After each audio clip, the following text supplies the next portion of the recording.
কিছুদিন ধরে দেখতেছি আপনারা কেমন উদাস উদাস লাগতেছে। জানেন ভাবি, কোনো কাজ করতে পারি না, শুধু তার কথা মনে হয়। অরুণ ভাই, ভালোবাসার গভীরতা বেশি হলে এমনটাই হয়। জানি না কেন তারে এত মনে হয়, বেইমানিটা তো আমিই করছিলাম। হ্যাপি বার্থডে শিলা, জন্মদিনের অনেক অনেক শুভেচ্ছা রইলো। ওরে আমার বাবুটা, তা তুমি আমার জন্মদিনের কথা মনে রাখছো? তা আমার গিফট কোথায়? টেনশন নিও না বেবি, রাত হোক গিফট পেয়ে যাবা।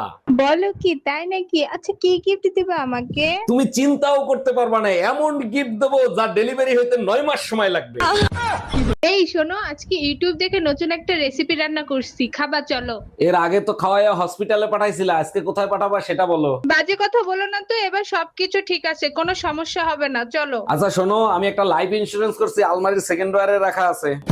বেবি, একটা জিনিস কি তুমি খেয়াল করে দেখছো, তুমি যে দিন দিন মোটা হয়ে যাচ্ছ? আমি মোটা হলে তাতে তোমার কি? তোমার কি আসে যায়? বেবি, আমারটা যদি ঠিক মতো আসে আর যায়, তুমি সহ্যও করতে পারবা না। বলো কি, তাই নাকি? আমি তো টেরই পাই না কখন আসে আর যায়।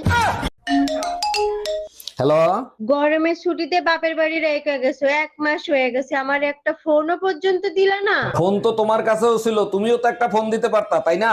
সত্যি করে বলো তো, এই 1 মাসে কি আমার কথা তোমার একটুও মনে পড়ে নাই?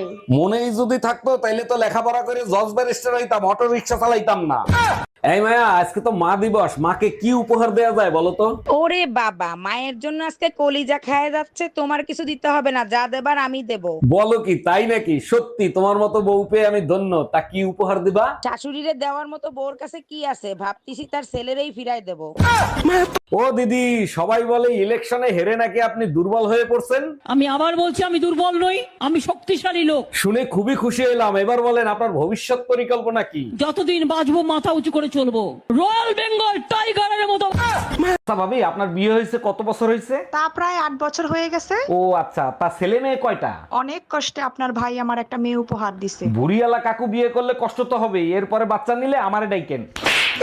ও দিদি, আপনার ভরাডুবির জন্য যারা দায়ী তাদের উদ্দেশ্যে কিছু বলুন। পদার্থের দল, ওরা জানে না একদম ঠিক বলছেন দিদি, এবার আপনার অনুভূতি কি সেটা বলুন। আমি ভাঙি তাও মচকাই না। আচ্ছা ভাবি, আপনার ঘরে তো এসি আছে, তা রাতের বেলা ফ্যান সাইরে ঘুমান কেন? কই না তো অরুণ ভাই, আমরা তো সবসময় এসি ছেড়ে ঘুমাই। মিথ্যা কথা বলেন কেন? কাল মাঝরাতে আমি নিজের কানে শুনছি আপনার ঘরে ফ্যান চলতেছে। দেখছেন অরুণ ভাই, আমার মাথায় কত বুদ্ধি, শুধু ফ্যানের আওয়াজ পাইছেন, অন্য কোনো আওয়াজ পান নাই। হ্যালো। এই কই তুমি? শিগগিরই বাসায় আসো, তোমার সাথে আমার জরুরি কথা আছে। কি এমন জরুরি কথা? যা বলার ফোনে বলো, আমি ব্যস্ত আছি। আজকে ফেসবুকে কোন সেমরিরে তুমি প্রপোজ করছো? প্রপোজ করা তো দূরের কথা, আমি তো তোমাকে ছাড়া অন্য কোনো মেয়ের দিকে ফিরেও তাকাই না। মায়া নামে যে সেমরিরে তুই প্রপোজ করছিস সেইটা আমার ফেক আইডি, আজকে তুই বাসায় আয়।